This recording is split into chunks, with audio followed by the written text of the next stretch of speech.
శ్రీ సచ్చిదానంద సద్గురు సాయినాథ్ మహారాజ్ की जय।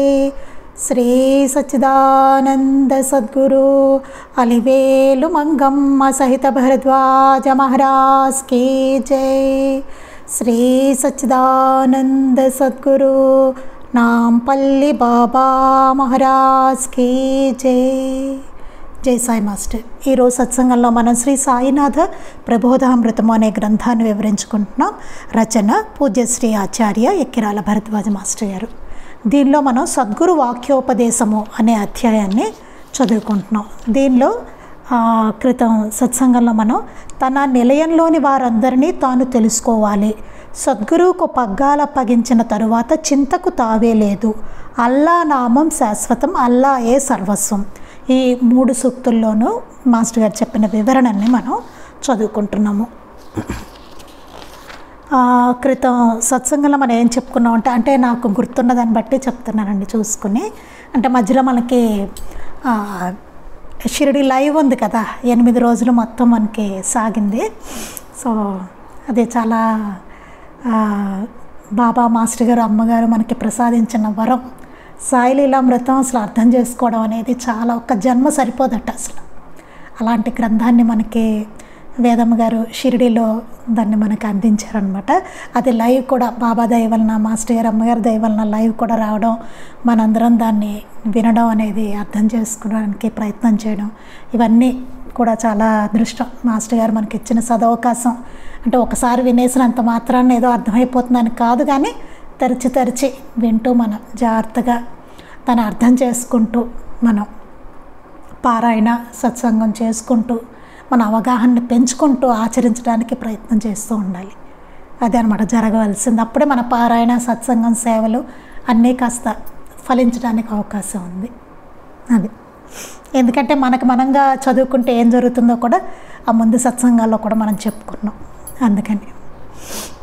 అందుకని క్రితం సత్సంగం నాకు గుర్తున్నంత వరకు చూస్తున్నానండి, ఇక్కడ కొద్దిగా ఉందేమో అనిపిస్తుంది నాకు మనం చెప్పుకోవాల్సింది। ఏం చెప్పుకున్నామంటే, శాస్త్ర గర్వంతో గురువాక్యాలను తృఢీకరించిన వారి గతి ఏమవుతుందో సూచనగా సాయి చరిత్రలోనే చెప్పబడ్డది। శాస్త్ర గర్వంతో, వాళ్ళకి శాస్త్ర గర్వం ఉంది, ఆ పాండిత్యం ఉంది అనే గర్వంతో గురువాక్యాలను తృణీకరించారట।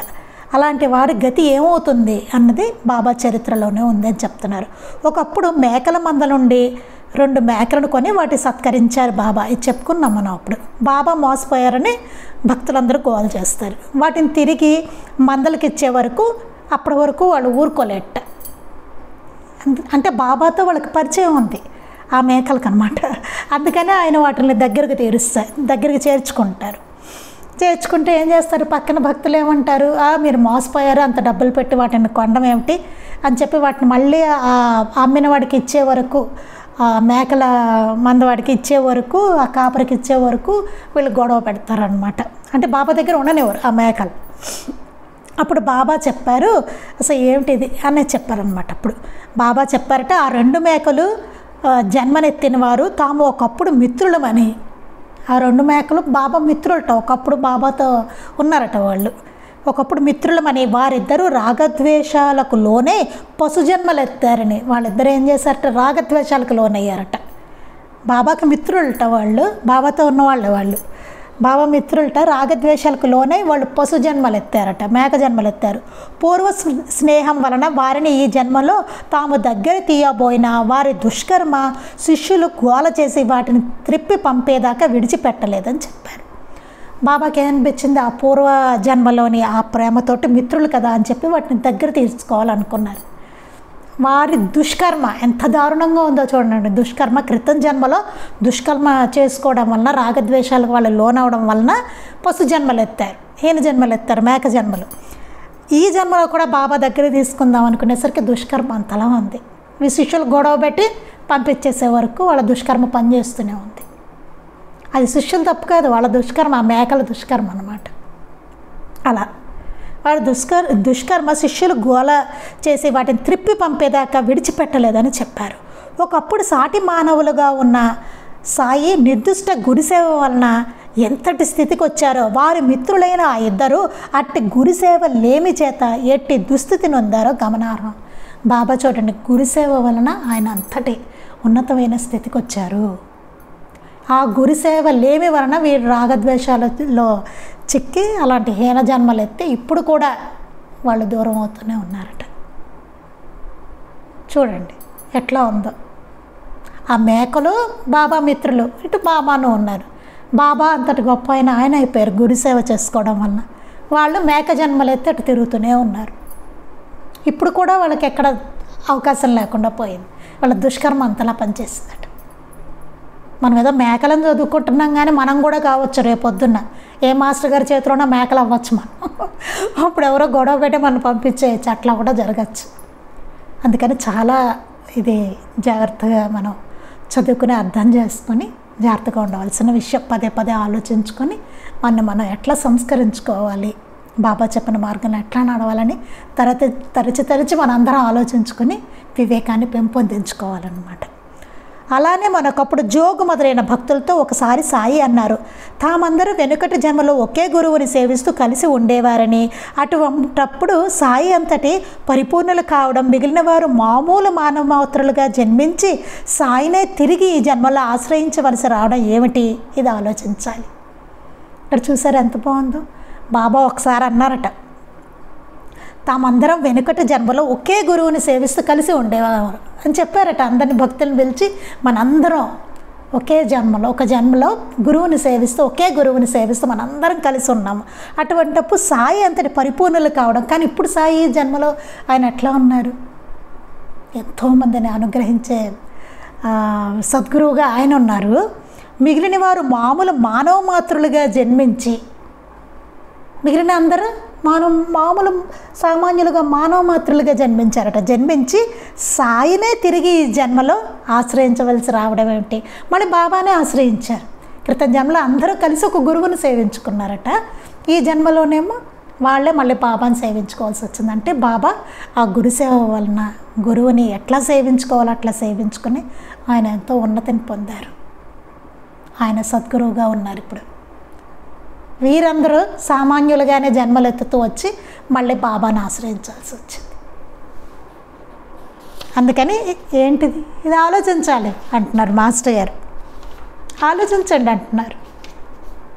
అంటే ఏంటి? మన బాధ్యత కూడా చెప్తున్నారు ఇక్కడ. గురువుని ఆశ్రయిస్తే సరిపోయిందా అంటే నీ బాధ్యత కూడా ఏముందో ఆలోచించుకో అని చెప్తున్నారు. జాగ్రత్తగా ఇది చాలా ఎవరికి వాళ్ళం. అందుకే అక్కడ పెట్టారు చూడండి, ఆలోచించుకోండి అని పెట్టారు మాస్టర్ గారు. అందుకని మనకి బాబా ఉన్నారు, మాస్టర్ గారు ఓకే బాగుంది ఉన్నారు, సేవించుకుంటున్నాం. తర్వాత జన్మలో ఏమవుతామో మనం. అంటే మన బాధ్యత ఏంటి? మన వంతు ఏంటి? ఆయన సద్గురువే, ఆయన ఇవ్వాల్సింది ఇస్తున్నారు. కానీ మనం ఎంత తీసుకుంటున్నాం, మనం ఎంత చేస్తున్నాం, మన బాధ్యత ఏంటి అక్కడ? అది కూడా చూసుకోవాలి. లేకపోతే ఇంకో అట్లాగే ఉంటుందట. అలానే పాము కప్ప కథలో ఒక వంక గౌరికి మరొక చెన్నబసప్ప వీరభద్రప్పలు కూడా ఆ జన్మలోనే సాయితో పరిచయం ఉన్నది. కానీ వారు అట్టి సదవకాశాన్ని వినియోగించుకోక రాగద్వేషాదులకు వసులై పాము కప్పలుగా జన్మించారు. అలాగే మనకి తెలుసు చెన్నబసప్ప వీరభద్రప్ప కథలు మనం సాయి లీలామృతంలో చదువుకున్నాం. అది బాబాతో వాళ్ళకి పరిచయం ఉంది ముందు జన్మలో. కానీ వారట్టి సదవకాశాన్ని వినియోగించుకోలేక రాగద్వేషాలకు వసులై పాము కప్పలుగా జన్మించారు. అట్లాంటి హీన జన్మలు వస్తాయట రాగద్వేషాలకు గురైతే. మనకి ఎంత బాబాతో పరిచయం ఉన్నా, ఎంత మహాత్ములతో పరిచయం ఉన్నా, రాగద్వేషాలకు లోనయ్యి మనం వాటిని సంస్కరించుకోకపోతే మనకు వచ్చే భావాలను కానీ వేటిల్ని, మన పనులు చేష్టలు, మన మనస్సుని వీటన్నిటిని సంస్కరించుకోకపోతే, గుర్తించకపోతే వాటిల్ని ఇలాగే హీన జన్మలు వస్తాయి. అది అంటే పూర్వపుణ్యం చేత మహనీయులు తారసిల్లిన ఆ సాంగత్యాన్ని సఫలం చేసుకోవడానికి ఎంతో వివేకంతో వినమ్రతలతో తగిన కృషి చేయాలని, లేకుంటే ఇది వ్యర్థమై సాయి కూడా వారికి ఎట్టి శ్రేయస్సును చేకూర్చ వీలు కాని దుస్థితి ప్రాప్తిస్తుందని గుర్తించాలి. ఎంత అసలు దీన్ని మాస్టర్ గారు ఎంత ఖచ్చితంగా చెప్పారో చూడండి ఇక్కడ. అంటే పూర్వపుణ్యం చేత మనకు మహనీయుల దర్శనం అయిందంటే, ఆయన్ని ఆశ్రయించామంటే, మనకు తారసిల్లారంటే ఆ మహనీయులు, ఆ సాంగత్యాన్ని సఫలం చేసుకోవాలంటే ఎంతో వివేకంతో వినమ్రతతో తగిన కృషి చేయాలట. ఎంతో వివేకం ఉండాలి, వినమ్రత ఉండాలి, దాని తగ్గ కృషి చేయాలి అని చెప్తున్నారు. లేకుంటే ఇది వ్యర్థమై, అలా చేయకపోతే మన నుంచి ఏమీ లేకపోతే అది వ్యర్థమైపోతుంది. సాయి కూడా వారి కెట్టి శ్రేయస్సును చేకూర్చ వీలు కాని దుస్థితి ప్రాప్తిస్తుందని గుర్తించాలి. బాబా కూడా అప్పుడు మనకి ఎట్టి శ్రేయస్సు చేయలేరట, అలాంటి దుస్థితి మనకి ప్రాప్తిస్తుందట చెప్తున్నారు. ఇటువంటి అవరోధాలను తొలగించుకుంటూ ఆర్తుడు అర్ధార్థి అయిన భక్తుడు జిజ్ఞాసుగా ఒక గురువుని ఆశ్రయించగల శిష్యుడిగా రూపొందాలి. ఇలా మనలో కనుక అవరోధాలు ఉంటాయి చూసారండి, ఇవన్నీ మొత్తం మనకు వచ్చే భావాల దగ్గర నుంచి అన్నీ రాగద్వేషాలు, అసూయ, కోపం, అన్నీ మన బలహీనతలు, మనకుండే చట సంస్కారాలు, ఇవన్నీ అనమాట తొలగించుకుంటూ ఆర్తుడు అర్ధార్థి అయిన భక్తుడు, మన ఆర్తుడు అర్ధార్థిగా మొదలుపెట్టినా సరే అలాంటి భక్తుడుట జిజ్ఞాసుగా పరిణతి చెందుతాడట. ఇవన్నీ మార్చుకుంటూ వస్తే కనుక ఆర్తుడు అర్ధార్థుడు నుంచి జిజ్ఞాసుగా అవుతాడట భక్తుడు. ఒక గురువును ఆశ్రయించగల శిష్యుడిగా రూపొందాలట. అప్పుడు వాడు జిజ్ఞాసుగా అయ్యి, ఆహా నాకు గురువు కావాలి ఎలాగా అని ఆలోచిస్తాడు. వాడు జిజ్ఞాసుగా అవుతాడు అనమాట. అది ఇవ్వగలవారు ఎవరున్నారు నాకు అనే వాడు శిష్యుడిగా రూపొందాలట. అదే గురువుని ఆశ్రయించడం అంటే ఆ స్థితి నుంచి వాళ్ళు ఆ స్టేజ్కి వెళ్ళాలి అని చెప్తున్నారు మాస్టర్ గారు. బాబా అందరూ కోరుకునేది అదే, జిజ్ఞాసుగా అవ్వమంటున్నారు. అయ్యి శిష్యుడిగా రూపొందాలి, అదే గురువుని ఆశ్రయించడం అంటే అని. శిష్యుడు అంటే ఊరికే నోటితో మేము శిష్యులు అని చెప్పుకోవడం కాదు. అసలు శిష్యుడని బాబా ఏం చెప్పారు? బాబాయే అన్నారు శిష్యుడని చెప్పుకోదగ్గవాడు నాకు ఒక్కడు కూడా లేడన్నారు. కానీ మాస్టర్ గారు ఒక్కరిని అది చెప్పుకున్నాం మనం. ఆయన ఒక్కరిని ఆయన గురుచరిత్ర పారాయణ చేసిన తర్వాత ఆయన శిష్యుడిగా అంగీకరించారు మాస్టర్ గారు. బాబా నీకు గురువు లేడని బాధపడతావంటే నేనున్నాను కదా అని మాస్టర్ గారిని కౌగిలించుకొని ముమ్మార్లు చెప్పారట. అది అంటే కేవలం లౌకిక దుఃఖాల తాత్కాలిక నివృత్తి, లౌకిక కోరికల పరిపూర్ణతల కోసం ఆశించక ఆ గురు బోధనల సహాయంతో తనను తాను సుశిక్షితుడు చేసుకునే వైఖరి శిష్యభావం. అంటే కేవలం లౌకికమైన వాటికే కాకుండా, వాటికే ఆశ్రయించడం అనేది కాకుండా ఆ గురు బోధల సహాయంతో తనను తాను సుశిక్షితుడు చేసుకునే వైఖరే శిష్యభావం. తాను సంస్కరించుకోరట. ఆ గురుబోధ సహాయంతో మనం సంస్కరించుకోవాలి. ఆ వైఖరి శిష్యభావం. అట్టి భావం ఎవరి పట్ల సహజంగా భక్తుడికి కలుగుతుందో అతడే గురువు. అంటే అలాంటి భావన ఎవరి పట్ల ఈ శిష్యుడికి కలుగుతుందో అంటే ఆయన బోధ ద్వారా మనను మనం మార్చుకోవడం అనేటువంటిది భక్తుడికి ఎప్పుడైతే కలుగుతుందో ఆయనే గురువుట. అక్కడ నిజమైన గురువు తనను ఇతరులకు గురువుగా భావించడు. బాబా ఎప్పుడు చెప్పలేదు అల్లా మాలిక్ అన్నారు, అల్లా అచ్చా కరేగా అన్నారు. అంతే కదా, అంతా నా గురువు యొక్క అనుగ్రహమే అని చెప్పారు ఆయన. ఆయన ఎప్పుడు అట్లనే చెప్పారు. ఆయన గురువుని ఎప్పుడు చాటుకోలేదు. నిజమైన గురువు ఎప్పుడు చాటుకోడు. నేను గురువును అని చెప్పి ఎప్పుడు చాటుకోడు, ఎక్కడా వాళ్ళు రాసుకోరు కూడా. శిష్యుడే ఆయన పట్ల పై రీతిన ఆయనను గురువుగా స్వీకరించాలి. శిష్యుడే ఆయన పట్ల పై రీతిన అంత తెలుసుకుని ఆయన గురువుగా స్వీకరించాలి. అదిట పైశక్తికి అర్థం. శిష్యుడు గ్రహించుకోవాలి, ఆహా ఈయన ఎంతటి సద్గురువు కదా, ఈయన ఎంతటి గొప్పవారు కదా అని. అది అందుకని వారెప్పుడు మనని అనుకోరు, వారెప్పుడు గురువుగా వారెప్పుడు ఉండరు, వీళ్ళు నాకు శిష్యులని ఆయన ఎప్పుడు. ఎందుకంటే మనం అంత అర్హులం కూడా కాదు. మనం గమనించుకోవాలి ఆ విషయం. మనం అసలు ఆ స్థాయికి ఉన్నామా లేదా, భక్తుడి స్థాయి కానీ శిష్యుడి స్థాయి కానీ ఉన్నామా లేదా. కానీ అవకాశం ఉందని మాత్రం మాస్టర్ గారు చెప్పారు. ఇలా సంస్కరించుకుంటూ వెళ్తే కనుక ఆ జిజ్ఞాసుగా అయిన వాడు చక్కగా ఆ స్థితికి వెళ్ళవచ్చును, శిష్యునిగా రూపొందవచ్చును అని మాస్టర్ గారు చెప్పారు మామూలుగా. అది గురువు మాత్రం తాను ఎప్పుడు గురువు అని భావించడు, ఇతరులు శిష్యులుగానే చూడటం, అందరినీ పరమాత్మ స్వరూపంగానే చూస్తారు. ఆయన గురు రూపంగానే మిగతా వాళ్ళందరినీ చూస్తారు. మాస్టర్ గారు ఏం చేశారు, అందరిలోనూ బాబాని చూసేవారు. అందుకే ఆయన అందరి పట్ల సమభావనతో ఉండగలిగారు. ఎక్కువ తక్కువ లేవు ఆయన దగ్గర. ఎందుకంటే అందరిలోనూ గురువునే చూశారు ఆయన. యాక్చువల్గా బాబా దగ్గర కూడా మనం అదే చూస్తాం. అందరిలోనూ ఆయన గురువునే చూసుకున్నారు. ఆఖరికి ఆ జవహర్ అలీలో కూడా గురువునే చూసుకున్నారట ఆయన. అవునా? అది అందుకని గురువుకు పగ్గాలు అప్పగించడం అంటే ఏమో అర్థమైన ఆచరణ చాలా కష్టమవుతుంది. మనకేమవుతుంది, గురువుకు పగ్గాలు అప్పగించిన ఆయనకి అంతా అప్పచెప్పేస్తే చాలు అని అనిపిస్తుంది మనకి. కానీ అసలు అప్పగించడం అంటే ఏమిటి తెలీదు మనకి. ఒకవేళ అర్థమైనా మనకు ఆచరణ చాలా కష్టం అవుతుంది, ఆచరించడం చాలా కష్టం. అప్పుడు మనల్ని అలా చేయకుండా అడ్డుకునే మనలోని అంశాలను గుర్తించాలి. ఎందుకు మనకు కష్టం అవుతుంది అసలు అనేటువంటి, మనలో అట్లా చేయకుండా ఏం జరుగుతున్నాయి అనేటువంటి అంశాలను మనం గుర్తించాలట. వాటిని గురించి వివేచించాలి, వాటి గురించి ఆలోచించాలి. ఎందుకు అసలు ఎందుకు ఇట్లా జరుగుతుంది, ఆయన పరంగా ఎందుకు చేయలేకపోతున్నాం దేన్నైనా అనేదాన్ని గుర్తించి వివేచించాలి. ఆ సమయంలో మనం అట్టి ఆచరణ నుండి పక్కకు తొలిగామో స్మరించి అలా మనను ప్రక్కదారి పట్టించిన వ్యామోహాలను, మనలోని భ్రాంతులను గుర్తించి వాటిని నిర్దిష్టమైన వివేచనతో కరిగించి వేయాలి. ఆ సమయంలో మనం అట్టి ఆచరణ నుంచి ఎక్కడ పక్కకు తొలిగాం మనం అనేదాన్ని ఆలోచించాలి, స్మరించాలి.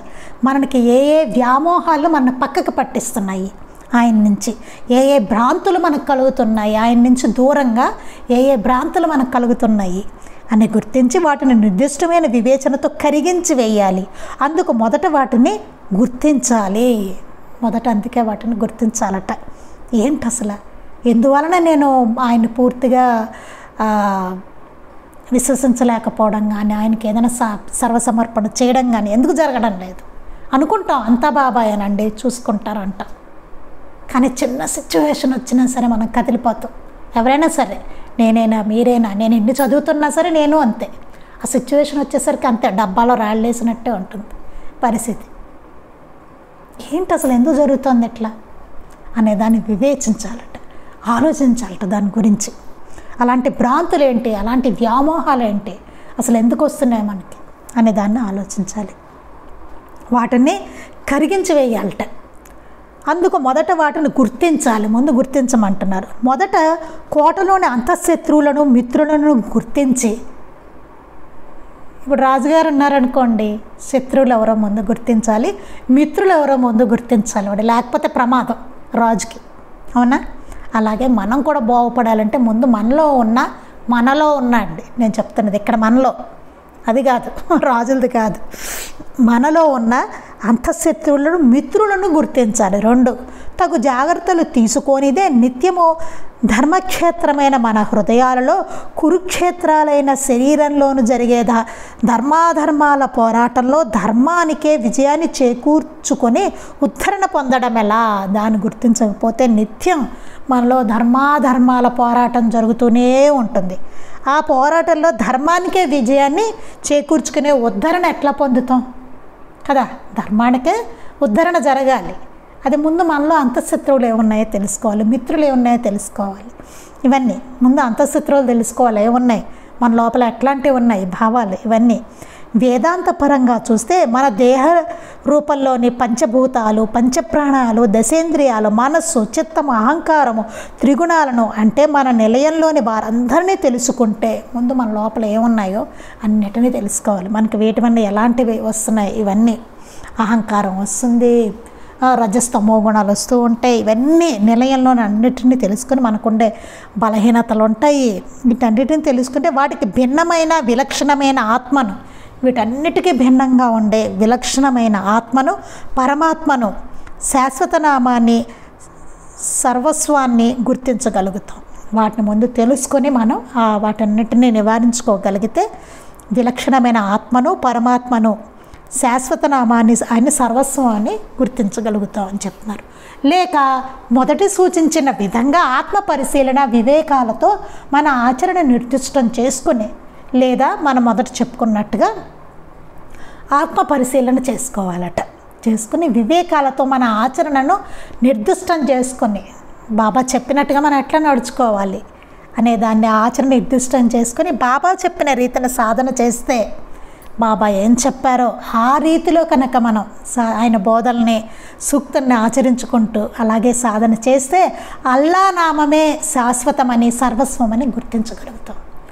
బాబా చెప్పినట్టుగా ఆ బోధల్ని మనం అర్థం చేసుకుని సాధన చేస్తే అప్పుడు మనం అల్లా నామమే శాశ్వతం, సర్వస్వం అని గుర్తించగలుగుతాం. లేకపోతే మనం అసలు గుర్తించలేం.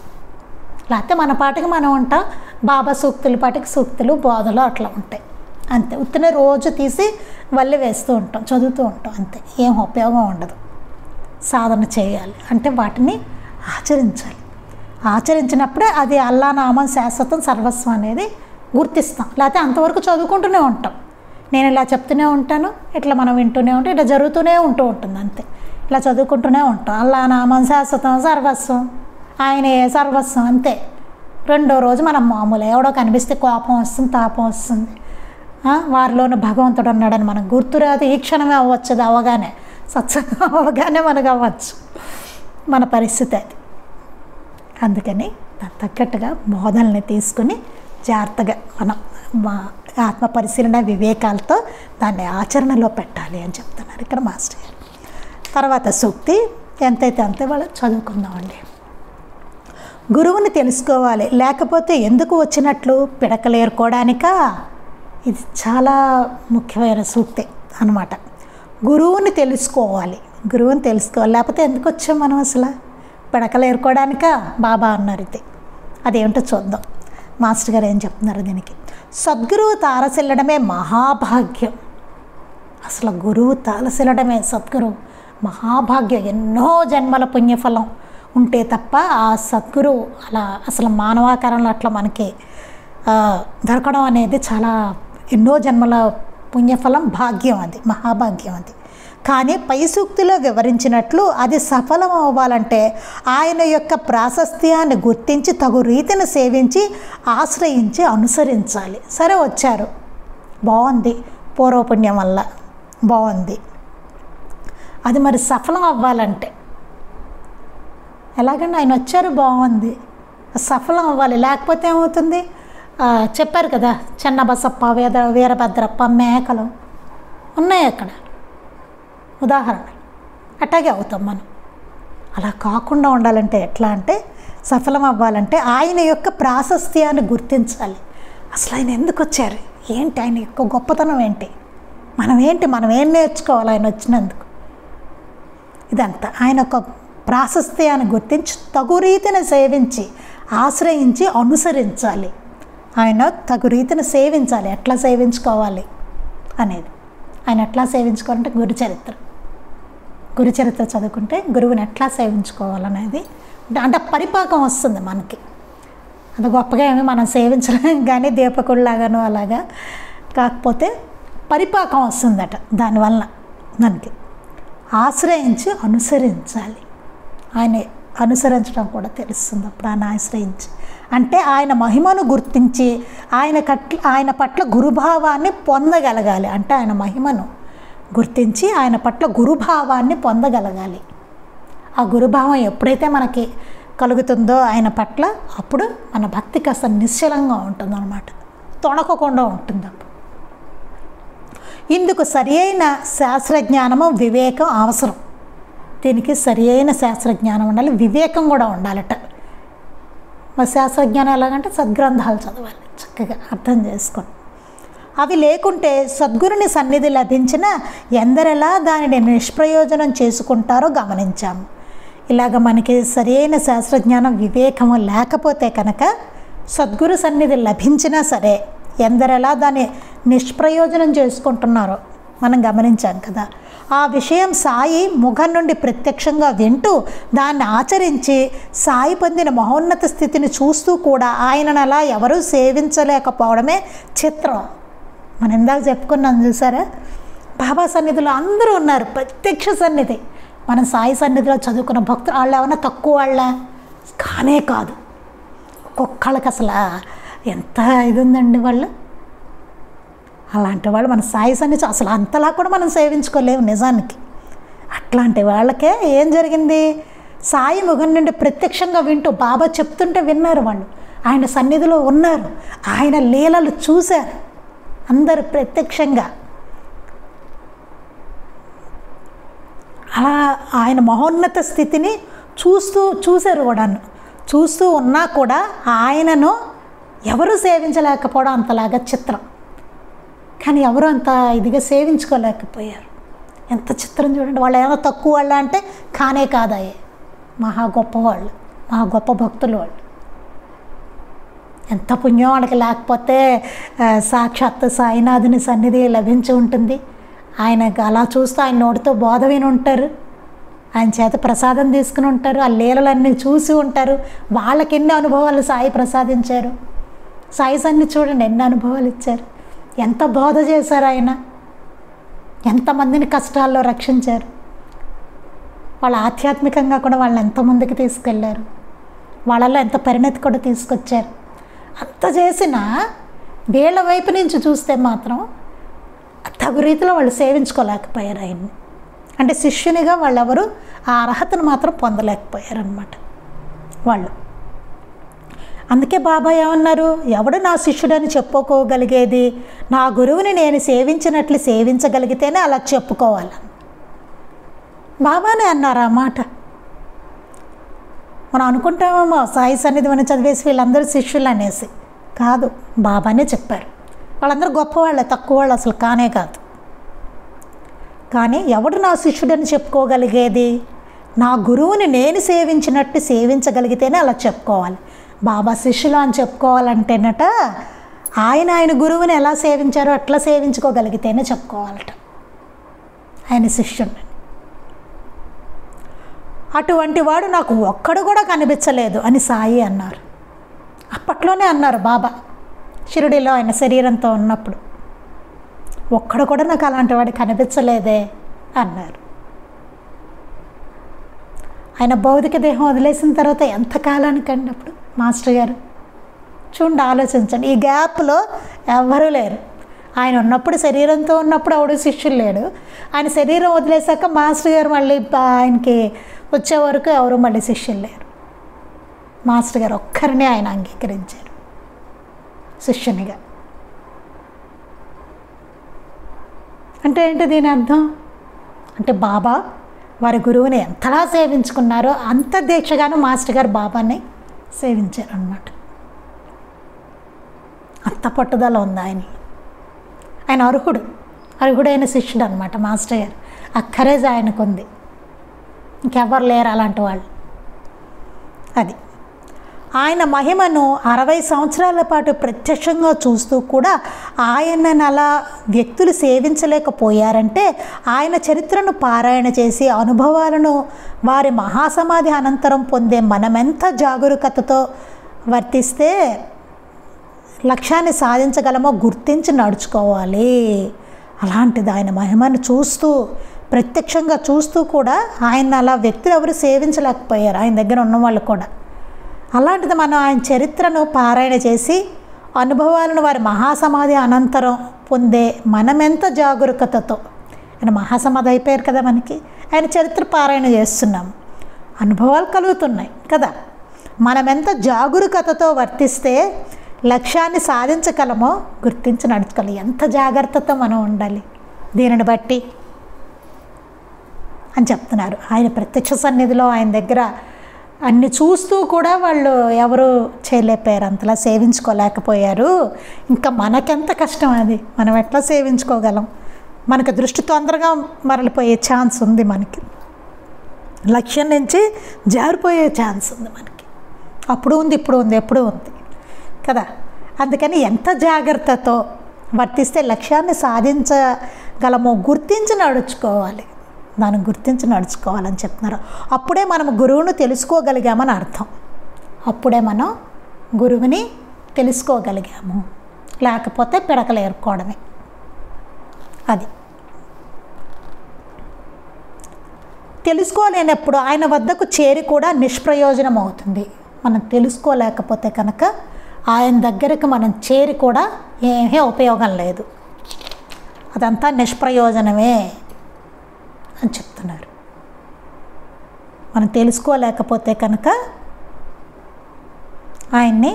ఆయన వద్దకు వెళ్ళి కూడా మనం, అంటే ఆయన పటం పెట్టుకున్నా, చరిత్ర పారాయణ చేస్తున్నా, ఎన్ని చేస్తున్నా తెలుసుకోలేకపోతే మాత్రం ఆ సద్గురు తత్వాన్ని అసలు ఏది, ఎందుకు ఆయన ఎలా చేశారు, ఏంటి ఆయన ప్రాసెస్ ఏమిటి, ఆయన అసలు ఎట్లా సేవించుకోవాలి, ఇవన్నీ కనుక మనం తెలుసుకోలేకపోతే కనుక ఆయన వద్దకు చేరి కూడా నిష్ప్రయోజనమే అవుతుంది. మామిడి పూతలో మనము రాలిపోతాము. చెప్పుకున్నాగా మామిడి పూత రాలిపోవడం గురించి. అన్ని పొళ్ళవు కదా, రాలిపోతూ ఉంటుంది ఆ పూత. అలాగే మనం కూడా రాలిపోతాం. ఏదో 4 రోజులు ఉంటాం బాబా భక్తులం, తర్వాత వదిలేస్తాం మామూలు కదా. గురువుని తెలుసుకోని జీవితం పిడకల వేట మాత్రమే అవుతుంది. గురువుని తెలుసుకోకపోతే జీవితం అంతా పిడకల వేటట. పిడకలు ఏరుకోవడం ఏంటంటే, పిడకలు ఏమిటండి అనిపిస్తుంది. పిడకల వేట ఏమిటి అసలు? పిడక ఎందుకు అన్నారు? పిడక ఏ పర్పస్కి వాడతారు ఆలోచిద్దాం. పిడకలు ఏరుకోవడం అంటే ఏమిటి? ఇదివరకు నాకు సందేహం వచ్చింది, ఎందుకన్నారు ఇలా పిడకని అనిపించింది. పిడక ఎందుకు అన్నారు అనిపించింది నాకు. అంటే పిడకలు తర్వాత చదివాక అర్థమైంది. పిడకలు ఏరుకోవడం అంటే మరణానికి మాత్రమే మన దేహాన్ని సంసిద్ధం చేస్తూ దాన్ని తదనంతరం దహనం చేయడానికి అన్ని ఏర్పాట్లు చేసుకోవడం అన్నమాట. అది పిడకలు ఏరుకోవడం అంటే అర్థం ఏంటంటే, మరణానికి మాత్రమే, చావడానికి మాత్రమే నా దేహాన్ని సంసిద్ధం చేస్తూ. ఏముంటుందండి, ఏదో బతుకుతూ ఉంటాము, చివరికి పోతాం, మళ్ళీ పుడతాము, మళ్ళీ చూస్తూ ఉంటాం. ఈలోపు అన్నీ కంటిన్యూ, మన కష్టాలు సుఖాలు ఈ రాగద్వేషాలు అన్నీ కలుగుతూనే ఉంటాయి. ఎందుకు పుట్టామంటే చావడానికి, ఎందుకు చచ్చామంటే మళ్ళీ పుడతాం. మళ్ళీ మరి కర్మ అంతా మళ్ళీ అనుభవించాలి కదా, ఈ జన్మలో చేసుకున్నదంతా. అట్లా ఉంటుంది. పునరపి జననం పునరపి మరణం కదా. దానిని తదనంతరం దహనం చేయడానికి అన్ని ఏర్పాట్లు చేసుకోవడం అన్నమాట. ఇదంతా మనం సమకూర్చుకోవడం, దహనం చేయడానికి మనల్ని అన్నీ సంపాదించుకొని పెట్టుకొని, మన తగలేయడానికి ఒకటి కావాలి, ఇవన్నీ సంసిద్ధం చేసుకోవడం. అది పిడకలు ఏరుకోవడం అంటే. వచ్చి ఏం చేసామంటే చావడానికి ఏర్పాట్లు చేసుకున్నాం, పుట్టి ఏం చేసామంటే చావడానికి ఏర్పాటు చేసుకున్నాం. ఎందుకు చచ్చామంటే మళ్ళీ జన్మెత్తి కష్టపడడానికి. కష్టం అంటే ఈ కష్ట సుఖాల్లో పడి వలయంలో తిరగడానికి. అది మన పని అంతే. ఎందుకు పుట్టామంటే చావడానికి అని చెప్తుంట. అదే మానవ జీవిత లక్ష్యం, అందుక కదా. అదే అయితే ఎప్పుడైనా పోవచ్చు. మళ్ళీ వ్యామోహం ఎందుకు? ఇంకా బతకాలి, ఇంకా బతకాలి, 90 ఏళ్ళు బతకాలి, 100 ఏళ్ళు బతకాలి. అసలు ఈ దేహం ఎందుకుంది మనకి? ఆయన ఎందుకు ఇచ్చారు భగవంతుడు? అసలు ఏ పర్పస్తో ఆయన ఇచ్చాడు? అసలు మన లక్ష్యం ఏమిటి? ఊరికే సంపాదించుకోవడం, తినడం, చావడం, ఏడవడం, కష్టం అనడం, సుఖం అనడం, వాడి మీద కోపం, వీడి మీద రాగం, వాడి మీద ఇంకోడి మీద ద్వేషం, లేకపోతే ఇంకోటి ఏదో, ఇవన్నీ మన బలహీనతల మధ్యలో. నిజంగా మన జీవితం అట్లాగే నడుస్తుంది కదా. చివరికి ఏమంటే పోయాం అంతే, ఏమీ లేదు. ఆ పిడకోటి పెట్టారు, మన నెత్తని కాల్చారు. అది ఏమవుతుందంటే, జీవితానికి ఒక లక్ష్యము గమ్యము లేని వారందరూ చేసే లౌకిక క్రియలన్నీ శరీరాన్ని వృద్ధాప్యం చెందేదాకా పోషించడం. జీవితానికి ఒక లక్ష్యం గమ్యం లేకుండా వారందరూ చేసే లౌకిక క్రియలన్నీ శరీరాన్ని వృద్ధాప్యం చెందేదాకా పోషించడం. దీన్ని వృద్ధాప్యం వచ్చే వరకు పోషిస్తూ ఉంటాం ఈ శరీరాన్ని అన్నమాట.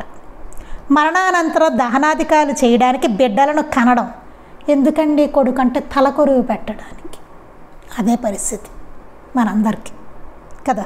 ఇలా కఠినంగా మాట్లాడుతున్నాను అనుకోకండి, మాస్టర్ గారు రాసినవి ఇవన్నీ అదే రాశారు. కొంచెం ఇలా చెప్తుంటే ఘాటుగా అనిపిస్తుంది కదా. మరణానంతరం దహనాధికారులు చేయడానికి బిడ్డలను కనడం. ఎందుకు పెట్టంటే నా తలకొరు పెట్టడానికట. అలానే మరలా జన్మిస్తూ మనం ఏమైనా ఉద్ధరించామా? లేదే, మళ్ళీ జన్మిస్తూ ఉంటాం. ప్రతి జన్మలోనూ మరణానికి సిద్ధమవడం అంతే. మళ్ళీ పుడుతూ ఉంటాం, మరణం చావుకు పెట్టుకుంటున్నాం అంతే. మానవ జన్మ వైకల్యం లేని దేహము సద్గురు సాంగత్యం కలిగి కూడా జనన జీవనాల యొక్క నిజమైన లక్ష్యం మరణరాహిత్యమేనని తెలుసుకొని దానిని పొంద యత్నించని వాడు ఆత్మహంతకుడేనని మన శాస్త్రాలు చెప్పిన వాక్యాల్లోని భావాన్నే సాయి ఇలా చెప్పారు. గురువుని తెలుసుకొని సేవించిన జన్మ పిడకల వేటయే. ఆధ్యాత్మికత లేని జన్మ, గురువు లేని ఆధ్యాత్మ దృష్టి వ్యర్థము అనేసి. అందుకే ఏంటంటే మానవ జన్మ వైకల్యం లేని దేహము, సద్గురు సాంగత్యము కలిగి కూడా, మంచి చక్కటి శరీరము, సద్గురు సాంగత్యం మనకి కలిగి కూడా జనన మరణాల జీవనాల యొక్క నిజమైన లక్ష్యం, అసలు ఎందుకు పుడుతున్నాం, ఎందుకు చూస్తున్నాం, అసలు ఈ జీవితం ఎందుకు, వీటిలో మన ఈ జీవితానికి లక్ష్యం ఏమిటి, అలాంటివి నిజమైన లక్ష్యం ఏమిటి, మరణరాహిత్యమే కదా అని తెలుసుకొని, మరణరాహిత్యం అంటే మరణం అంటే భయమే ఉండదు ఇంకా. అంటే ఇలా పుట్టడం చావడం ఈ ప్రాసెస్లో వాళ్ళకి ఏం భయం అనేదే ఉండదు. వాళ్ళకి మహాత్ములు చూడండి, వాళ్ళ శరీరం వదిలేయడం అంటే ఒక డ్రెస్ మార్చుకోవడం లాంటిట్టు. కానీ మన జన్మ వాళ్ళ జన్మ ఎంత తేడా అని చూడండి. వారు మానవదేహంతో వచ్చారు, మనదే మనిషి శరీరమే. కానీ వాళ్ళకు ఒక లక్ష్యం ఉంటుంది, మనకు ఉండదు. మన ఇష్టం వచ్చినట్టు బతుకుతాం. అంటే పిడకలు పేర్చుకుంటాం అనమాట. అంటే గొయ్యి తవ్వుకుంటాం మనకి ఎప్పటి నుంచి, పుట్టిన దగ్గర నుంచి చివరికి. అలాంటిది మన జన్మ. కానీ వారిది అట్లా ఉండదు. చూడండి ఎంతమందిని వారు మనం ఉద్ధరించడానికి వచ్చారు వాళ్ళు కదా, ధర్మ మార్గంలో నడిపించడానికి. మహాత్ముల జన్మ అట్లాంటిది. నిజమైన లక్ష్యం మరణరాహిత్యమని తెలుసుకొని దాన్ని యత్నించిన వాడు ఆత్మహంతకుడైన శాస్త్రాలు చెప్పిన వాక్యాల్లోని భావాన్నే సాయి ఇలా చెప్పారు. శాస్త్రాల్లోనే చెప్పారట, అలాంటి వాడందరూ ఆత్మహంతకులే అని చెప్పారట. అదే బాబా ఇలా చెప్పారట. ఆ వాక్యాన్నే, శాస్త్రాల్లో చెప్పిన వాక్యాన్నే బాబా ఏం చెప్పారు, గురువుని తెలుసుకొని సేవించని జన్మ పిడకల వేటయే. ఆ మాటనే చెప్పారు బాబా. ఇలాగా కొంచెం గురువుని తెలుసుకొని సేవించకపోతే ఆ జన్మ ఏమవుతుంది, పిడకల వేట అవుతుంది. ఆధ్యాత్మికత లేని జన్మ, గురువు లేని ఆధ్యాత్మిక దృష్టి వ్యర్థము. ఆధ్యాత్మిక లేకపోతే జన్మలోనూ మనకి, లేకపోతే గురువు లేకపోతే ఆధ్యాత్మిక దృష్టి, ఇవన్నీ వ్యర్థం అవుతాయి. ఇది మొత్తం పిడకల వేటే. అంటే మనం పుట్టినందుకు మళ్ళీ చావడం వేట, ఇంకేమీ లక్ష్యం లేదు జీవితంలో. తింటాము, డబ్బులు సంపాదించుకుంటాం, బిడ్డలను కంటాము, చచ్చిపోతాం. మళ్ళీ ఈ కర్మంతా ఉంటుంది కదా ఈ జన్మలోది, మళ్ళీ పుడతాం, మళ్ళీ అనుభవిస్తూ ఉంటాం. ఒక లక్ష్యము పాడు ఏముండదు జీవితానికి. అట్లా కాకుండా మీరు గురువుని తెలుసుకొని సేవించండి. తెలుసుకోండి, ఆశ్రయించారు కదా, తెలుసుకోండి. ఆయన ఏంటి, ఆయన తత్వం ఏమిటి, ఆయన బోధ ఏంటి, నేను ఆయన నుంచి ఏం తీసుకోవాలి, ఎట్లా బాగుపడాలి, ఎలా ఆచరించాలి, ఇవన్నీ అసలు ఆయన గొప్పతనం ఏమిటి, ఇదంతా. లేకపోతే మన జన్మ వ్యర్థం. గురువు ఆధ్యాత్మికత లేని జన్మ, గురువు లేని ఆధ్యాత్మిక దృష్టి వ్యర్థం అవుతుంది అని చెప్పారు. దానికే బాబా ఏం చెప్పారు, గురువుని తెలుసుకోవాలి, లేకపోతే ఎందుకు వచ్చినట్లు పిడకలు ఏరుకోవడానిక. నీ లక్ష్యం అదే, గురువుని తెలుసుకో, అప్పుడు బాగుపడతావు నువ్వు. తెలుసుకోవడం అంటే ఏంటి, ఆయన గురించి క్షుణ్ణంగా ఆయన ఏం చెప్పారు, అసలు ఏంటి అంతా తెలుసుకుంటే అప్పుడు మనకి ఆచరించడానికి ఏమైనా వీలు ఉంటుందన్నమాట. ముందు ఆయన తెలుసుకోవాలి కదా, ఆయన అసలు ఏంటో, ఆయన తత్వం ఏమిటో తెలుసుకోవాలి కదా. ఆయన అసలు ఎందుకు వచ్చారు, ఆయన ప్రాశస్యం ఏంటి, ఆయన ఎట్లా సేవించుకోవాలి, ఆయన గురువుగా ఎట్లా ఆశ్రయించాలి, మన శిష్యులుగా ఎట్లా రూపొందాలి, ఇవన్నీ మొత్తం ప్రాసెస్. అయితే ఎందుకు వచ్చాం మనం, ఆయన తెలుసుకోకపోతే ఎందుకు వచ్చాం. భగవంతుడే కానివ్వండి, భగవంతుడైనా తెలుసుకోవాలి, నోటితో వల్లించడం కాదు, తెలుసుకోవాలి ఆయన్ని. లేకపోతే పిడకల వేట అని చెప్పారు. అది ఈ సూక్తి అయిందండి. తర్వాత సూక్తి, సద్గురువుకు పగ్గాలు అప్పగించిన తర్వాత చింతకు తావే లేదు. అద్భుతమైన సూక్తి. మనందరికీ ఏదో అనుకుంటాం, ఆయనకి ఏదో అప్పచెప్పేసాం అనుకుంటాం. ఏమీ అప్పచెప్పలేదు మనం. అది చదువుకున్నప్పుడు మనకి అర్థమవుతుంది. రేపు మనం మిగతాది ఈ సూక్తి మనం చదువుకుందాం. శ్రీ సచ్చిదానంద సద్గురు సాయినాథ్ మహారాజ్ కీ జై. శ్రీ సచ్చిదానంద సద్గురు అలివేలు మంగమ్మ సహిత భరద్వాజ మహారాజ్ కీ జై. శ్రీ సచ్చిదానంద సద్గురు నాంపల్లి బాబా మహారాజ్ కీ జై. గురుదేవ దత్త అవధూత చింతన. లోకా సమస్తాః సుఖినో భవంతు. లోకా సమస్తాః సుఖినో భవంతు. లోకా సమస్తాః సుఖినో భవంతు. జై సాయి మాస్టర్.